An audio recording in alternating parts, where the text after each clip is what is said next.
Hello everyone! మీ అందరికీ తాటిపండు గురించి తెలుసు కదా! కానీ ఈ తాటిపండు చెట్టుకి ఎన్ని ఇయర్స్‌కొస్తదో మీకు తెలుసా?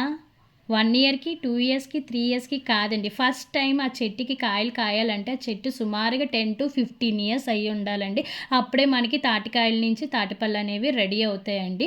ఇది తాటి చెట్టు అనేది మ్యాన్‌కైండ్‌కి చాలా విధాలుగా ఉపయోగపడుతదండి. దాని కర్ర కానివ్వండి, దాని ఆకులు కానివ్వండి, ఫ్రూట్స్ కానివ్వండి, కాయలు కానీ అన్నీ చాలా విధాలుగా ఉపయోగపడుతదండి. అందుకని దీన్ని ఒక స్టేట్‌కి ట్రీ కింద డిక్లేర్ చేశారండి. ఆ స్టేట్ ఏటో మీకు తెలిస్తే కింద కామెంట్ చేయండి. లేదా వీడియోని ఫుల్‌గా చూసేయండి. నేను లాస్ట్‌లో చెప్తాను. దీనివల్ల హెల్త్ బెనిఫిట్స్ కూడా చాలా ఎక్కువండి. చాలా ఆర్గానిక్‌గా పెరుగుతది ఈ చెట్టు. అండ్ ఫ్రూట్స్ కూడా చాలా ఆర్గానిక్‌గా వస్తాయి కాబట్టి దీంతో చేసుకున్నవి ఏవైనా చాలా హెల్తీగా ఉంటాయి. అండ్ బెల్లం కూడా చాలా కాస్ట్ అండి నార్మల్ బెల్లంతో పోల్చుకుంటే. ఈ సుమారుగా ఈ చెట్టు అనేది 150 ఇయర్స్ బతుకుతదండి. 150 ఇయర్స్. తర్వాత ఇది 800 మీటర్స్ ఎత్తు వరకు కూడా పెరుగుతదనమాట. ఇది ఫస్ట్ ఆఫ్ ఆల్ మనకి ఎక్కడి నుంచి వచ్చిందనుకున్నారు?